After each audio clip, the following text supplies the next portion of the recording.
Assalamu alaikum, Sheikh. Wa alaikum salam wa rahmatullah. First of all, I want to thank you for coming over to the studio to do a very casual podcast. But why don't we just go ahead and get started with a brief introduction? I wanted to introduce you, but why don't we just go ahead and have you introduce yourself? Okay, my name is Sheikh Mateen, Charbonneau. I'm from Virginia. I live in Virginia, D.C. area. I'm out here visiting the West Coast. It's very nice. I like it here. Thank you for having me.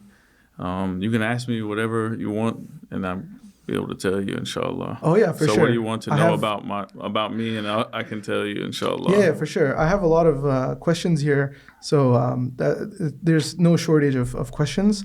But I really want to take us to the very beginning and talk about where you grew up and how you ended up in the prison, because this whole podcast is about the prison system in the U.S. and how we can help them out. But before we do that, we'll just kind of step back and talk about how you grew up and where you grew up, how you grew up, and how you ended up in the prison. Okay. If you don't mind. Yeah, sure. Well, I didn't always look like this, I have a mama and abba and all. So I grew up in South Carolina, a city called Sumter, like a small city, but it was very violent, gang infested, a lot of poverty. And in 1998, it was number 8 in the whole country for the murder rate. And we only had maybe 150,000 population, or maybe 100,000. So it was very dangerous. I grew up in apartment complex, people call, projects or government housing or whatnot. But they put all of those on one side of town, basically. So I think maybe we had about 9 or 10 different projects, like on one side of town. So a lot was going on. They didn't get along with each other. There was a lot of stuff happening. A lot of gangs. Yeah, a lot of gangs. Yeah. They had to bring special gang task force, like federal task force for the gangs. Yeah, so there's a lot of gangs. So, for example, pizza delivery is something, we get at our house. Right. And we think, everyone can get their pizza delivered. But where I grew up, the pizza delivery didn't come because the apartments next door to ours killed the pizza man and threw him in the dumpster. So no pizzas will come and deliver where we live. So I grew up, and seeing a lot of stuff and hearing about a lot of stuff. I mean, when most kids were playing with toys, dinosaurs, or, video games or things like this, we had guns, playing with guns, knives and stuff at age 12, 13. Not the best environment 14. to be living in. Yeah, and most of the people there, grew up without their parents or either with one parent. So that was my case as well. I grew up with my mother. My father lived in another city a few hours away. So at that point, he wasn't around much, so I was just with my mother. And when you're growing up, when you get around that age, 11, 12, 13, if you don't have the father figure in your life, or I'm an only child too. So I didn't have any brothers or sisters, that would pull me under their wing. So I started looking at the people who were a little older than me going outside. But all of them were in gangs. Right. The older people would be, maybe they were in their late teens or early 20s. They played basketball on the court because our apartment complex was the only one out of all of those 9 or 10 that had a basketball court. So all of those would come, wherever we are, and they would play basketball. But all the different projects coming together makes, a lot of problems because these people are fighting and doing stuff. But from that age, they would have us hold their stuff. They're like, oh, here, 12 years old, you're not playing, just hold my gun for me or watch my drugs over here. And, we saw people getting stabbed and shootings. So that stuff was kind of normal for that area. So later on, in life, you're seeking guidance. You don't have the guidance there with you. So you start going to the bad people. So instead of teaching you good things, they're teaching you, how to rob, how to sell drugs, how to, load a gun, what to do, how to fight, all these things. So you're learning like a lot of bad things from people. So I ended up getting in gang when I was 12 years old. So when you were 12 years old? 12 years old. So I started living gang life, and I was never home. SubhanAllah. I was in and out of juvenile detention centers, boys' homes.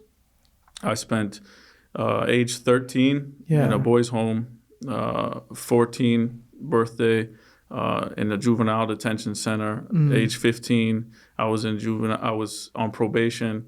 Age 16 to 25, maximum security prison. So from teenage year all the way up, I was in and out when I was younger, and then I finally got a longer stretch, but that's what that's the type of things people are dealing with. And when you don't have, guidance or Islam, we're lucky we have Islam to show us the way. We have Prophet Muhammad sallallahu alaihi wa alihi and Imams alayhi salam. So we have some guidance to show us. But at that point, I didn't have that. So I was looking for guidance, found the wrong guidance, Right. So it's kind of like go to the point where, because you mentioned you went to the juvenile a few times, right? So, but I'm assuming there's like one period where you had to stay in juvenile for a very long time, and I'm kind of curious how you, from the point at which you ended up in that long period of time in juvenile until you converted to Islam, and what was that like? If you can talk about it. Well, in the juvenile, I was just in and out. I was just trying. I never was home. So I always was living out with people from place to place, and I was just, living my life. It wasn't really a good life at that time. What people call the good life. They're out there, doing drugs, partying, going from one party to the next party to the next party. But eventually there comes a time in people's life when they realize, what am I doing? What is my purpose? Like, I can't keep living like this and stuff like that. Right. And that came for me a little bit later. I always thought my friends would be there for me, and I put my friends before my family. Right. And then later in life, sometimes you realize that they're not there for you like you think they are. How old were you when you started having these feelings of like, what is the purpose of life? Maybe I was about 16. I was started 16. thinking about, I had a good friend of mine that was on drugs really bad, but eventually he cleaned himself up and left all that alone, and he didn't drink or smoke or do drugs or anything. I was like, wow, I congratulated him. A lot of people were talking bad about him. But I went to visit him, and I was like, wow, I'm really impressed, like you did all of this and you left everything. And I wish I could leave this gang life because it's very dangerous. And everywhere you go, you either have someone trying to kill you, they're shooting at you, or trying to beat you up. It's like there's no escape from it. So you always feel you're looking over your shoulder, or you can't go anywhere. And if you go somewhere, you have to anticipate and think who is going to be there. And what decade was this? The 90s? The late 90s. The late 90s. Yeah, okay. Late 90s. So I congratulate that guy. I just told him, but I was too far deep into it that I really couldn't get out of it. So eventually, I was walking down the street one night after like a high school football game, and a whole group of people, like cars, they came down this back road. And it was like tons of, at least like 25, 30 truckloads of people. I don't know, in the South, we call them rednecks, guys who drive the big trucks and, not cowboy hat, but like camouflage hat and, like hillbilly or whatever. Yeah, these type of, what I'm talking about. Right. Yeah, so these guys all caught me, and they had been drinking, and they jumped out with baseball bats and bottles and all these things and threatened my life. So I had a gun on me because we always had to, you never know what's going to happen. So I pulled the gun and warned them, and they started coming. So I shot one time between two of them. So this is when you were 17, right? 16. 16, okay. So the bullet goes between them, right past their head, and they look at each other. I'm like, okay, maybe they're going to leave now because I shot, and they would feel threatened. But they looked, and one looked at the other. Okay, no one's hit. He didn't shoot again. Let's go. And they have the baseball bat. So at that point, I had to defend myself. They didn't have a gun themselves? No, they didn't have guns. See. These guys, they ride all over the town, and they catch people who are walking, and they beat them almost to death. That's fun. This is what they did in my hometown. So they weren't even looking for money or anything like that? No, they just beat you to death almost, and then leave, and then they get a kick out of it, and that's what they do. They prey on like people who are alone. Doesn't matter who they are. They throw stuff at you while they're driving. That's something that you would see in a movie. Yeah, I wouldn't imagine this being real life. It was crazy, and a lot of people, that crowd didn't like me too much because I grew up in a predominantly black neighborhood, and I didn't fit in with the rednecks. I wasn't a redneck, and I hung out with a lot of black guys, and I was in places where they couldn't go. And even some places, police, they don't go there. But I was able to go in there and hang out, and I knew people there, and they felt, okay, this guy, maybe I was popular and stuff, so they thought if they heard me, maybe they would be popular because they heard me, for example. So I ended up shooting one of the guys in the chest, like in How old were those guys? Were they like in their 20s or something? The guy who I shot was around 20. I was 16, and the rest were from like 16 to 21 or somewhere in that age range. So once one of them got shot, all of them, they ran, they dispersed, they got out of there. Wow. So after that, I ended up having to go to court, and, I was waiting in this county jail. Right. And I was like, you know what? I felt relieved, because most people, they feel anxious when they go to prison. But I was like, I wasn't in prison yet, I was in county jail. And I felt relieved, because I was like, finally, I can get a break. And that's not what normally people think when they go to jail. But life was so hectic for me that I was like, I can come and just sit, and like no one's bothering me, and I can just think about. And you have experience in the prison anyways, right? Yeah, so I was like, I could just relax and just get my mind right. And I started thinking while I was in there, because you're in this tiny room, with like two other people. It's just, you all can't even stand on the floor at the same time. So and there's no window. It's like skylights. So, you're just in there 24 hours every day. Or sometimes they let you out, maybe an hour. But I started thinking, I said, I can't live my life like this, and, I need to change. I need to get myself together, but I don't know how to do it. But if I keep living like this, someone's going to kill me, or either I'm going to kill somebody, or either, something bad's going to happen, or I'm going to go to jail for like a long time.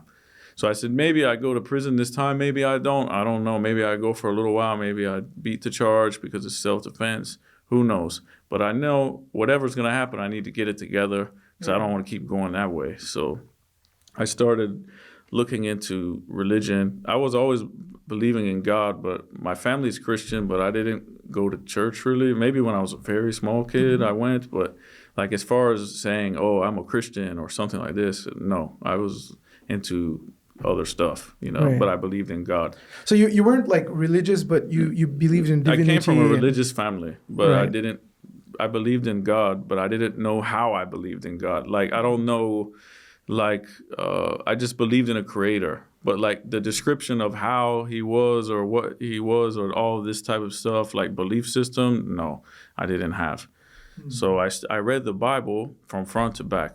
Well, I had a lot of time to sit there, so I read it, and it started making sense for a while, and then you read something, you're like, wait a minute, I read back there and a couple other chapters back that said something else. I would flip forward, look at it, flip back, look at it. I was like, this is two different things, So I started having questions. I would write them down, and I would ask people, and the Christians would say, you just have to believe, that don't ask questions, just have faith. And I was like, God gave us mind to use on our own, that we have to ask questions, and something needs to make sense. How I'm going to follow something if it doesn't make sense? Right. So they told me, forget about it. God will explain it to you later. So I was like, okay, so why does God give me, a mind to think about and make decisions if I just pick the irrational, illogical one? So I said, this doesn't make sense. So I just kind of put that on hold. And then I didn't know anything about Islam. This is like 1999 at this time. Didn't know anything about Islam. So I saw a guy praying, in another unit. So when all of this thing, like the studies and everything that you're talking about, did this take place in the library within the prison, or? No, this was in county jail. I was just in my room. I had a Bible. Oh, so you had a Bible in your room? Yeah. I see. So I came out for the recreation or whatever that day, and I saw my friend was in the next pod over, so I would talk to him through the window out of the door, and we would talk. And I saw a guy, and he's praying salat. I was like, man, what's that guy doing? I never saw that before. So this guy's making salat. I didn't know. And I asked, they said, oh, he's a Muslim. I was like, Muslim, what's that? And they said, oh, they believe in God and Prophet Muhammad and, some other prophets. And I was like, oh, really interesting. They said, yeah, they have a book. It's Quran. So the guy came and showed me the Quran through the door on the other side. But I couldn't get to it. I couldn't read it. But now I know there's something, called the Quran, and there's something called Muslims. So later on, I ended up going to court The judge said, we know it's self-defense. Yes, they were trying to kill you, but you were under 21. You shouldn't have had a gun. 10 years, bam. That's Just it. for possessing a gun? Yeah, because they said I shouldn't have had the gun in the first place. And I said, well, if I didn't have the gun, I would have been dead. I wouldn't be here right now. They said, yeah, we know that, but you had the gun. 10 years, bang. And wow, there you go. So they put you there in 10 years. Yeah, so they sent me off to this holding facility where they process you. You know, they take your blood, and back then they take your blood and check you for like HIV, and then they would run tests, and then they would look at your crime and try to find space and where they were going to sort you. It's like a holding place. Everyone goes. So I went there, and someone they could bring books to your room. So I asked, can I hold Quran? And the guy got really nervous. He's like, I don't know, man. I don't think I can let you hold this Quran because the Muslims might, take offense because we have to. I know that they wash their hand, they do something before they read Quran, and you're not a Muslim. Like, what do they find out? I said, man, I'm not going to tell anybody. Just let me hold it for a little bit, And the guy gave it to me, and he said, I'm going to be back in 2 hours. You better have that Quran ready and don't do anything, make sure it's in good shape. So I looked up all the verses about Jesus, in the index. I was reading. I said, this is really interesting. Was it an English-only Quran, or no, English Arabic? English Arabic, so side by side. The old Quran, the blue, the old blue one from Saudi Arabia. Yeah. Okay, interesting. So I was reading it. I liked it. Then they moved me to another place, and this place was so hot. It was South Carolina in like July, 120 degrees, no air conditioning. Wow. The inside of the building was so hot you would see the wavy lines move on the concrete in the hallway. So they would joke and be like, Shaitan's walking down the hallway. It's so hot. God. So it's unbearable. So they put a guy in the room with me, African-American guy, and he went to the sink. He's like, started washing his face. He started washing his arms, I was like, man, this guy must be really hot. He's trying to cool off. He can't handle it. And then he stands in the middle of the floor and he's like, Allahu Akbar, Allahu Akbar. I was like, whoa, man. I was not expecting this from I grew up with black people my whole life. I never seen anybody do this. It's really strange. So trying to comprehend what's going on. And I didn't say anything. I just sat there and I was like mesmerized. Like, what is he doing? This is like so odd. And then he stood. And he didn't say anything to me. He just stood. And I mean, we're in a room. He's calling adhan like really loud, like the whole dorm, for everyone to let them know it's prayer time. So he stood, is Allahu Akbar, and he starts to pray. So then I said, oh. I saw other people pray? No, it was just him because we're in the room together. Okay. I said, I remember I saw the other guy pray before. He's a Muslim. So afterwards, I asked him like 1 million questions that I had for all the Christians that they told me don't ask. He answered all of them. I was just like, wow. Do you remember some of the questions that you asked him? At this time, I don't remember, but it was a lot of questions about the personality of Jesus and, Trinity and all of these things, right? Uh-huh. So I had a lot of those type of questions and the contradictions I saw in Bible and stuff. So he answered all of them, and I was like, I want to be a Muslim. I was 17 at that time. So how long did the process take? Like a month, 2 days? A week. When he answered all those questions, I was like, I'm good. In the same spot? Yeah, I was like, this is it. Wow. And he started telling me about the prophet and like science and how they didn't know much things back then. And in the time they were in the desert. And like how Quran explains all of these scientific things. And I was like, there's no way he could have known this without divine inspiration. So I was like, he's definitely a prophet. And I accepted it. Because after he answered the question about Jesus, I said, okay, I'm sold on this, but I need to know about Prophet Muhammad because I don't know anything about him. Right. So he told me, and then I really wanted to do that.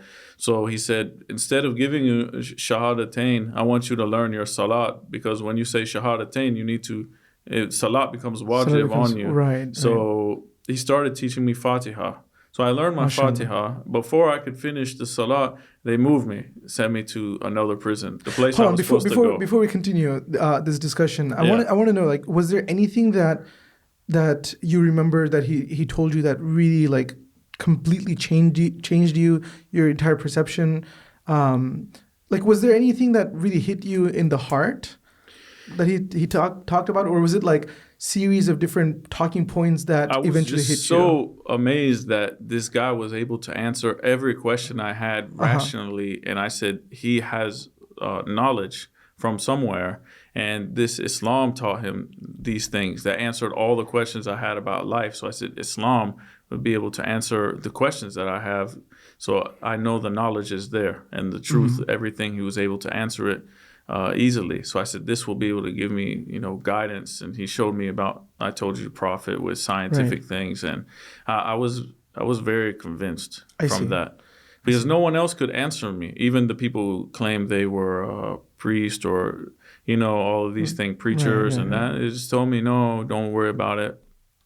Even today, when I explain religious concepts and stuff to my family, sometimes they'll say, that makes perfect sense, but I'm a Christian. We don't believe that. So I was like, well, what do you mean? Like, what do I do with that? Like, so you're able to satisfy all your questions? Yeah. Interesting. So then you, at one point, you did your shahada in the prison? Well, when I went to the prison, I met a guy. I looked for all the people from your hometown, because you're from all different cities in the state. They put you all in one place, there's different prisons, but it's melting from all different cities. And so I looked for someone from my town.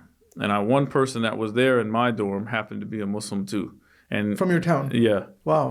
So I got with him. I told him, hey, I learned Fatiha. I said, I want you to help me and teach me the rest of the Salah and, teach me how to live as a Muslim, as I'm 17 years old, I'm trying to live and learn how to be a man at that point. You're still a teenager. You're trying to figure out how to be a man. And alhamdulillah, I grew up with the Muslims and Muslim community. We were in there, but he gave me my shahada and helped me a lot. And the older brothers took me under their wing and would guide me and show me, okay, this is how we act as Muslims. This is how we don't act. You need to do this or that. And kind of like father figures or uncles, they would stay on you as you getting out of line. They're like, hey, don't do that. We don't do that. We're Muslims. We're better than that. Or, whatever. They would all guide each other. So it was a really good community, and we prayed together, we ate together, we, spent time together, and we were like real brothers. We helped each other out. It was really unified. We prayed all 5 prayers together every day. And that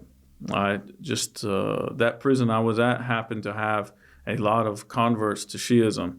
Surprisingly, that place had 120 Muslims, let's say. 100 of them were Shia, like African-American Shia, who converted from books.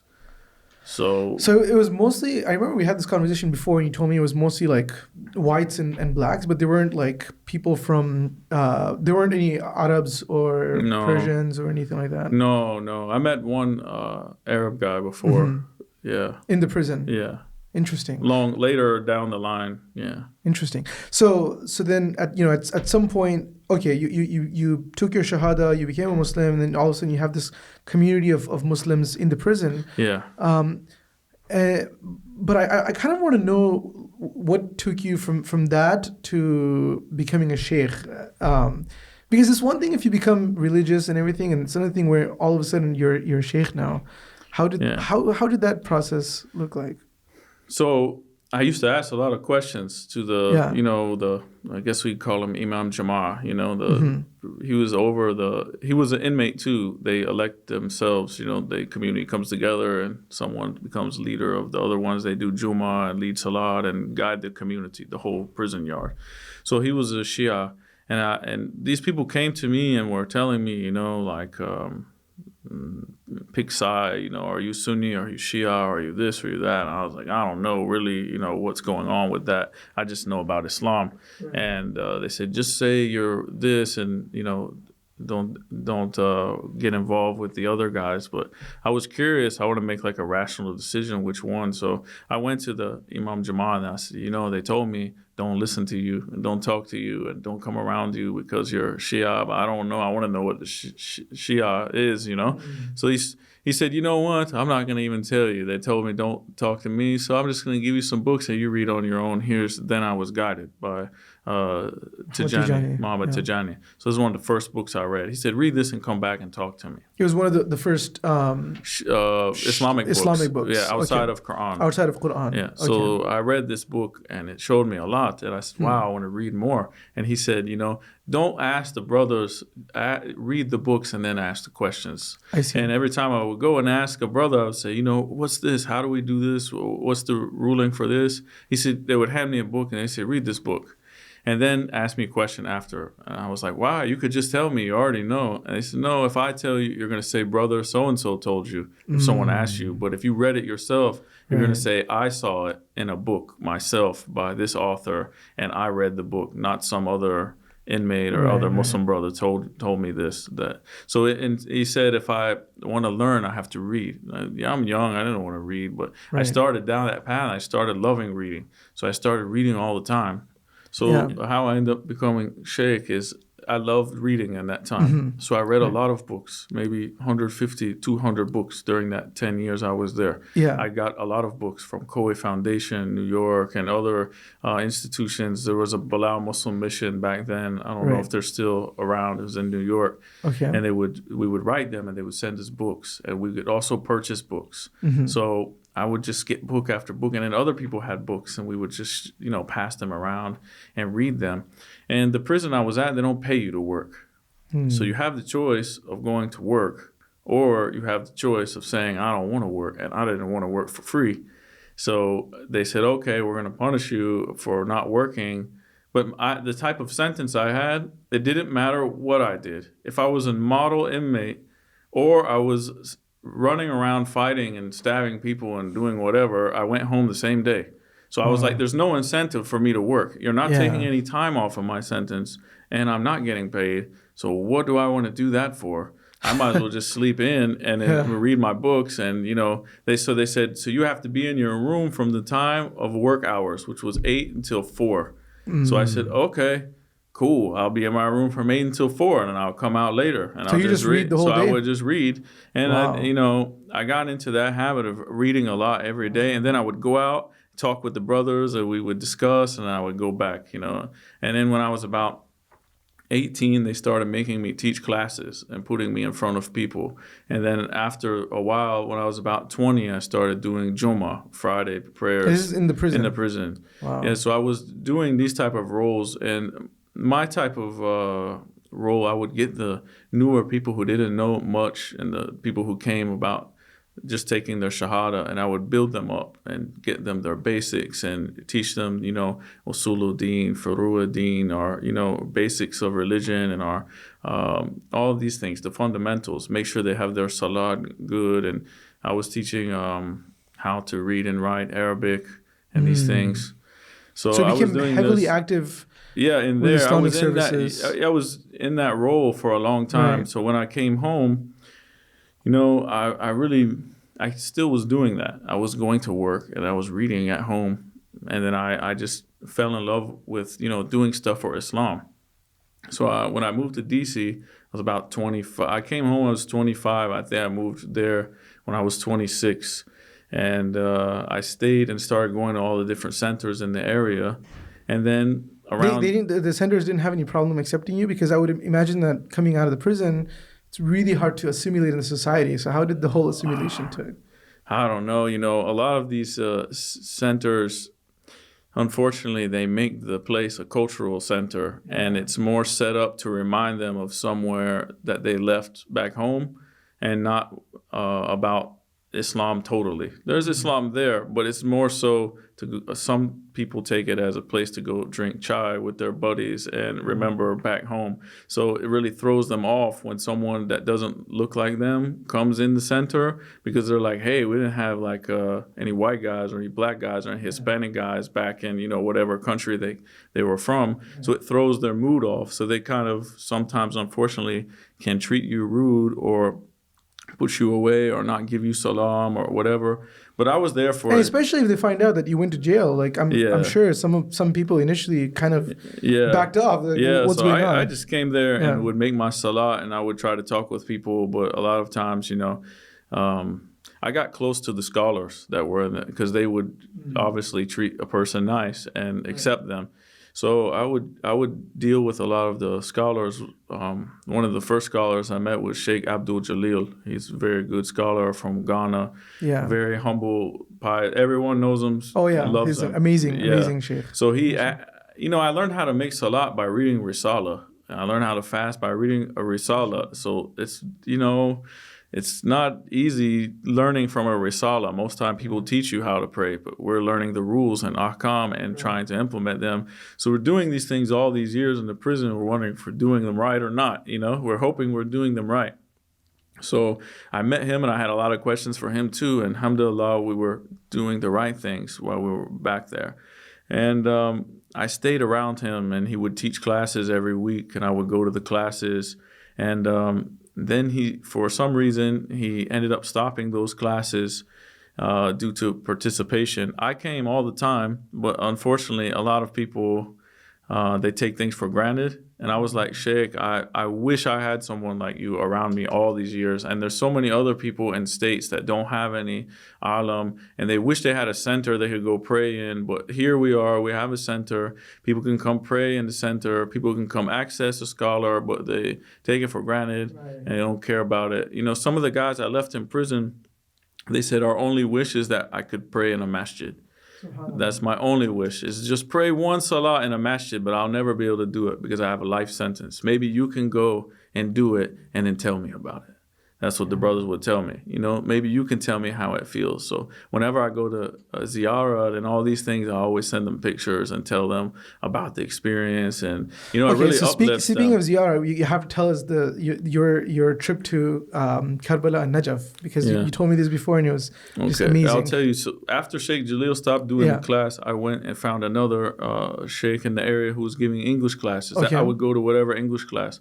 So this sheikh was teaching English classes on the other side in Virginia.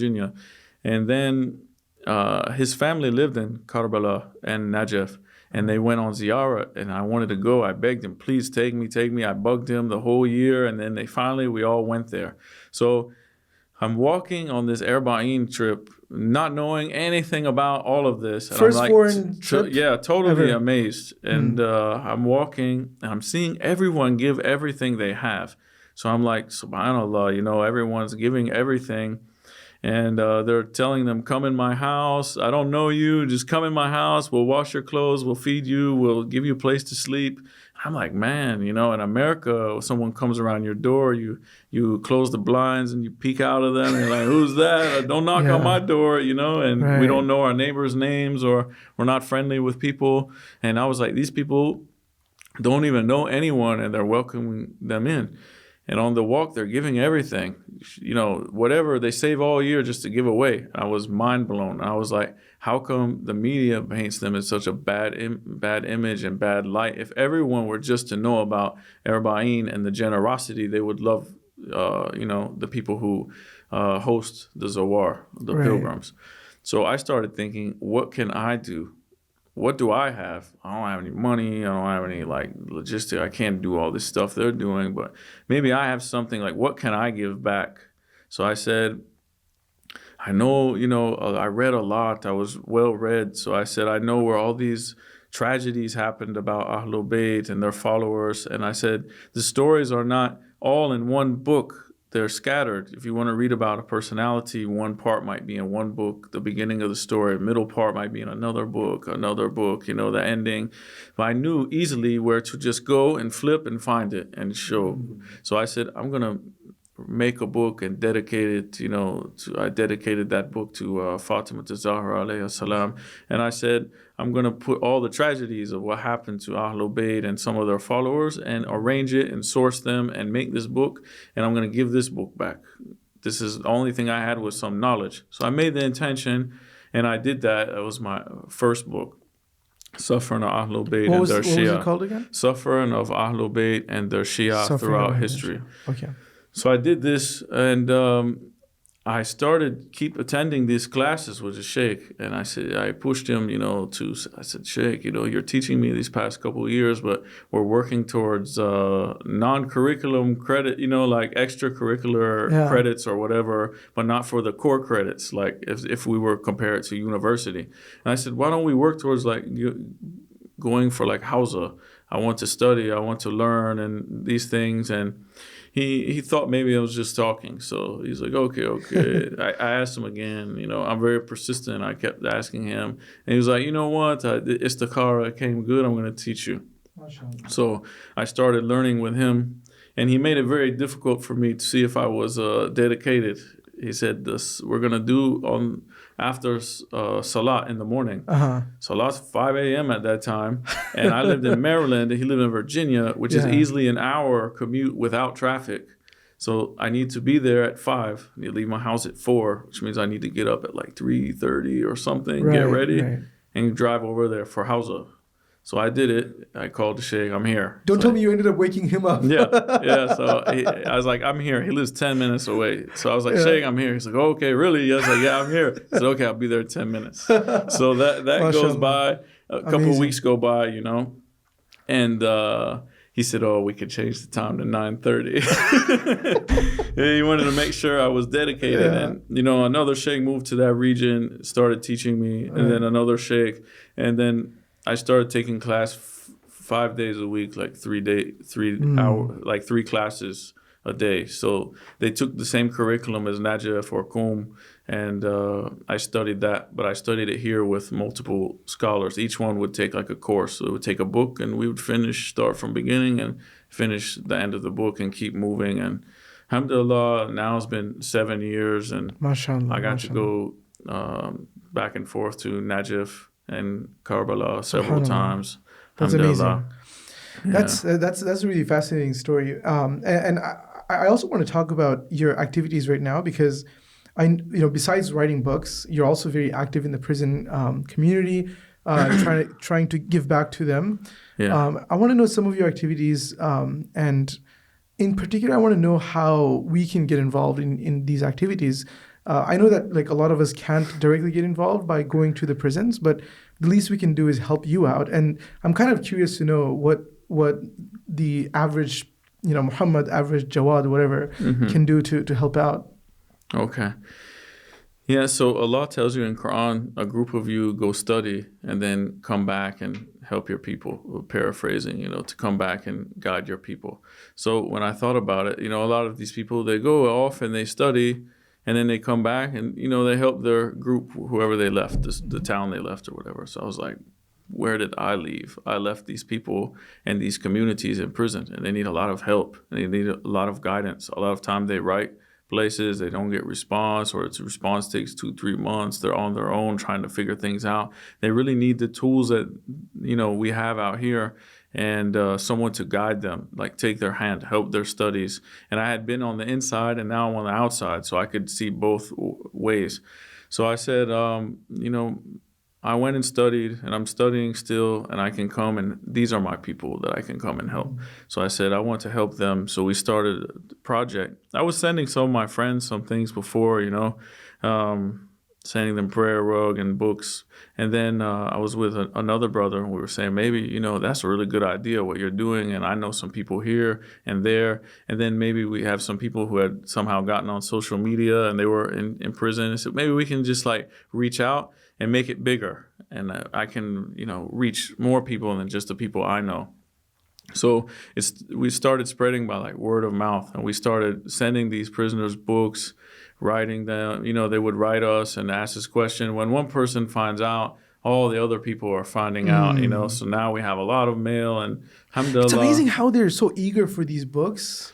Yeah, it's shocking. It's just like, if you go to an average person and say, hey, you want books? They'll be like, yeah, whatever. But these people are literally thirsty for they books. They will tell you that, we're depending on you. We need guidance. And if you don't give it to us, we're going to be left alone in the darkness. We're not going to have any books. No one will send us. I don't have any money. I don't have any family. No one's helping us. We don't have access to that stuff. Only if someone sends it. So I feel obligated that I have to help them. So I'm sending them lots of books, and they're writing us, asking us questions, and we need to help them. There are Muslim brothers and sisters too, but they're forgotten because out of sight, out of mind.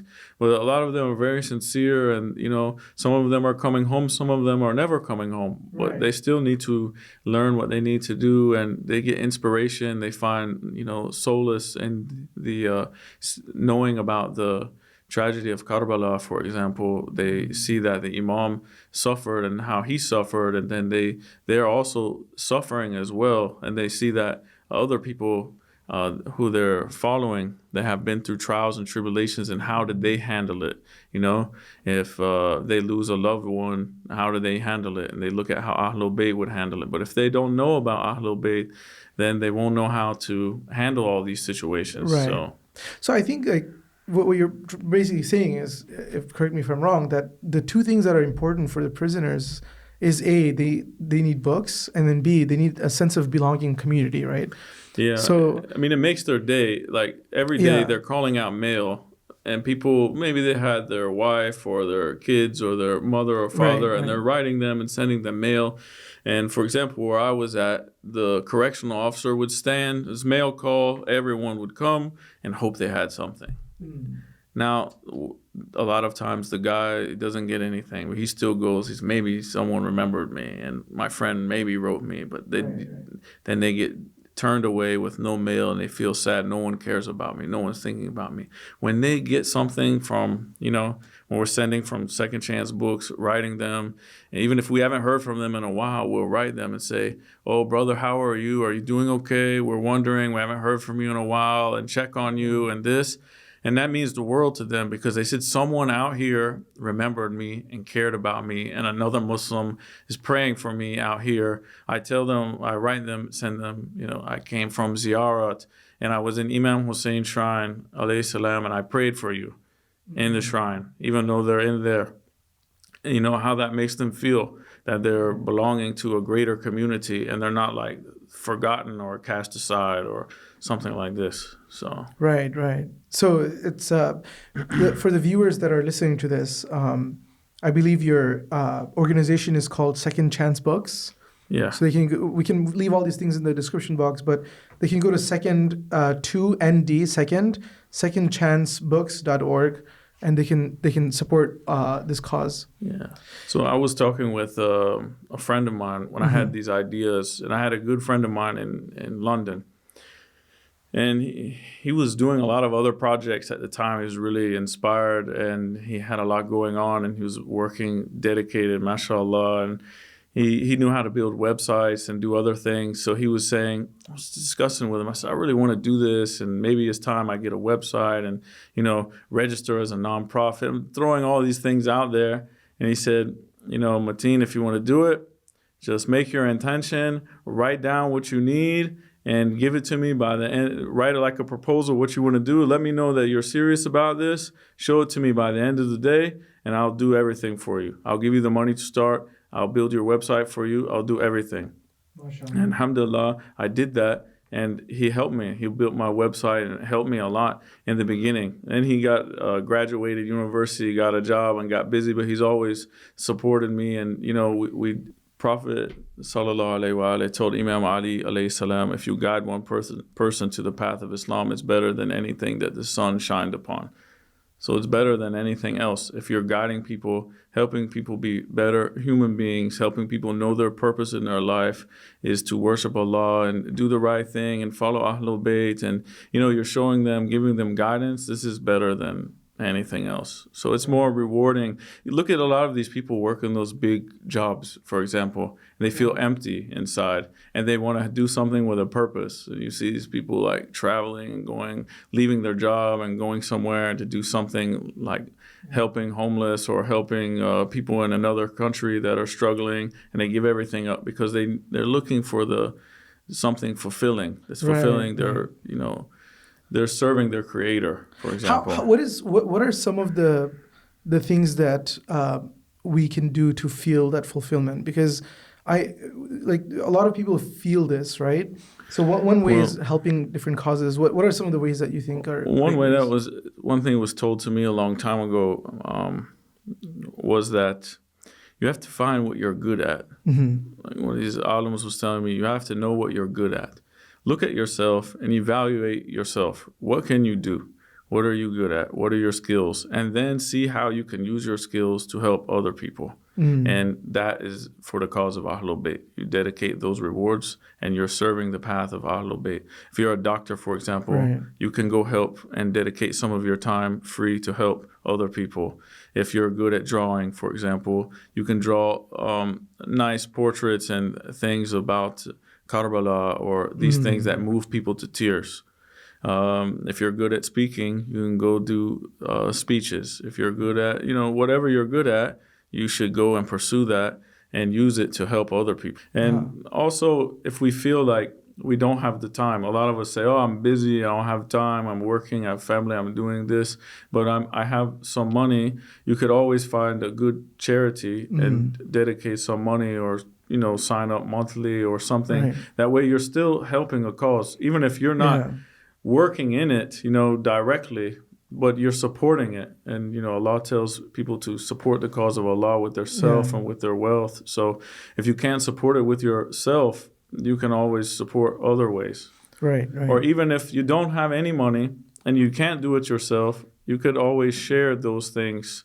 For example, they make a website or of this podcast or something. Sure. Someone's saying, I don't have any money and I don't have any ability. I can't figure it out. But maybe you sharing like this video, for example, a lot of other people will see it, and those people maybe have the means to help, and you shared it to them, and you get thawab, reward for sharing that type of thing. There's like no excuse for people to not be active in some way, right? Yeah, I mean we make excuses for ourselves, but we have to find the way to do it. If we want to be successful, we should try to work towards whatever cause we can in our capability.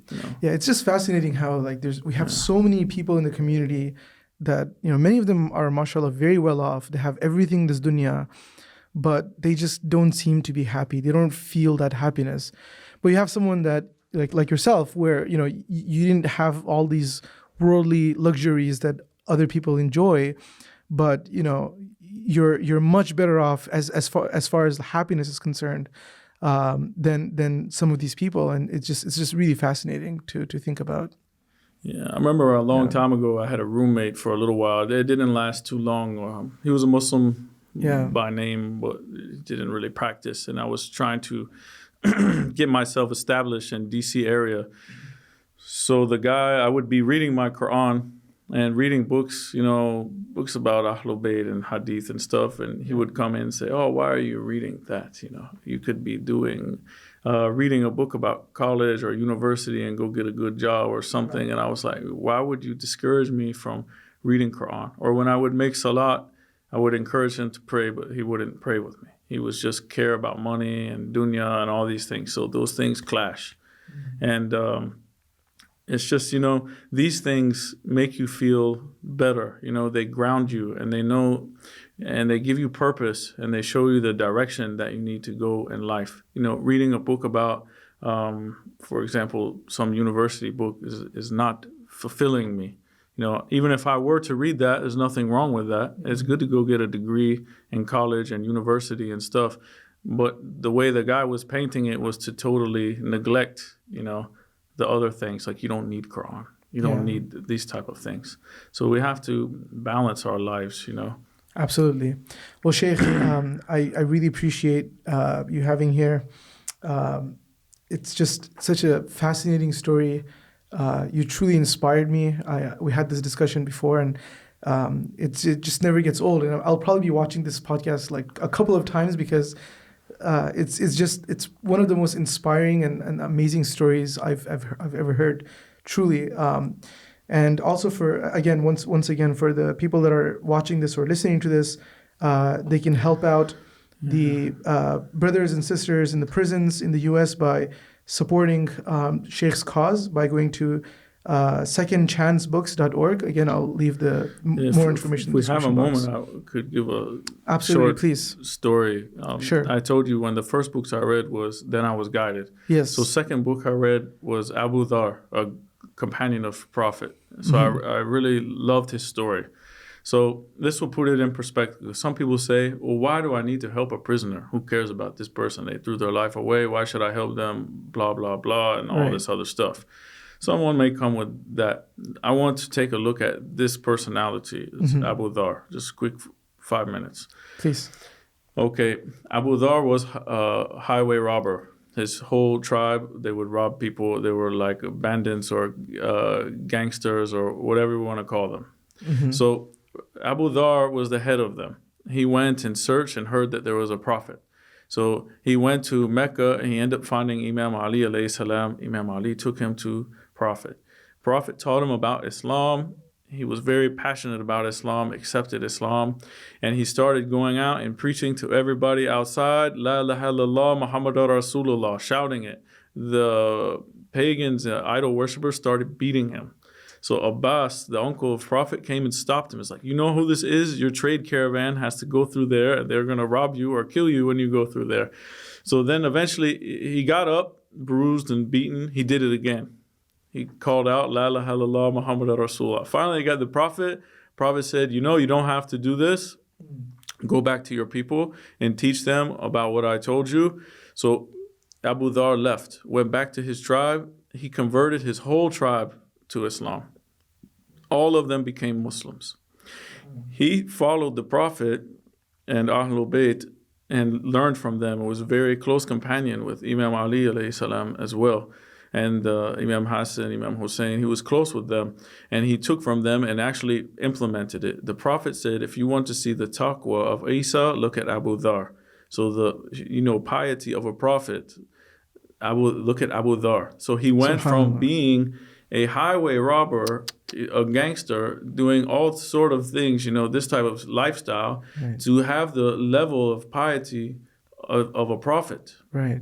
To be one of the most the way he did it, the way he did it was following the teachings of Prophet and the teachings of Ahlul Bayt. So it's possible for someone to do that with the teachings of Ahlul Bayt, but they have to get those teachings. Right. And a lot of these places, these inmates or prisoners they're from, we don't want to go there. The police don't want to go there. We can't go there. We didn't grow up there. We don't know the people there. They're gangs. And some of these guys were big time. They were big time drug dealers, big time gang leaders, all of these things. So when we give them and teach them about Islam and send them these books, and they spend their time reading these books, and maybe they become a very good mu'min, a good believer from reading these books, they go home to their neighborhoods where we don't want to go, the worst part of the section of town, maybe they're from there. They teach their cousins, they teach their friends, they teach their family about Islam, like Abu Dharr did. And let's say that whole section of town, which was the worst section, they all embraced Islam, and now instead of destroying the neighborhood and dealing drugs, now they're planting gardens, now they're helping homeless people, now they're doing all sorts of things. It can change a whole side of town that is really bad and to be really good. And it's very simple by helping them, by giving them the tools they need. So this is one of the good benefits. It's just we're giving them the tools and we're helping them. And the rest is on them to implement it, and we encourage them. So this is what it's about. We're just trying to help people be successful, find their way, and be able to help other people as well. Right. Yeah. Absolutely. Before we wrap up, do you have any closing talk, something that you want to close with, something you want to tell the viewers? I think we covered pretty much all of it. I don't want to take everyone's time and be, too long. I don't know if you have any other questions. What is one thing that one small piece of advice that you have for all of us? A lot of us, we think about doing tabligh or like helping other people, but we think about someone has to go to Hawza or learn all of this and do that. But it's not that. It's having good akhlaq with other people. Akhlaq, it was described to me one time. I met one of the big ulama. He told me it was like an apple. Mm-hmm. When we see the apple, we if it's a beautiful apple on the outside, we get attracted to it, and it looks good, it tastes good. We think it just looks like delicious. So we want to reach for it and take it and bite it, and then we see what's on the inside, it's the fruit. But if we see a rotten apple, no one wants to take from that. The food is rotten, we'll be repulsed, and we're like, there's no way, I don't even want to see what's on the inside of that fruit. So the thing is before, people don't know what's in your mind, and they don't know what's in your person. They don't know what's inside. You haven't told them anything yet. But if they see a good personality from you, they see good behavior, they see good manners, this attracts people to you. And then once they're attracted by having such good manners and good akhlaq, by following Ahlul Bayt, then we're able to discuss with them and talk with them, and then they will open up and they'll say, this person is very nice, very friendly. They're more friendly than anyone else I know. And now I'm listening to, they want to have discussion with you, and then it opens up the door. So the key to giving dawah is having good akhlaq. Good akhlaq can change people's perception. If someone's in the media talking bad about Islam and bad about Muslims and they hate everyone and all this type of rhetoric, someone who knows you, for example, they'll say, okay, I don't think that's the truth because I work with another guy. He's a Muslim and he prays and he's a good, he's a Muslim. Right. He's really kind to me. We go out and have coffee, and sometimes we have lunch together and we chat. And I know this guy, he's not like that. So I think I know some good Muslims, and this stuff is not true about all of the Muslims.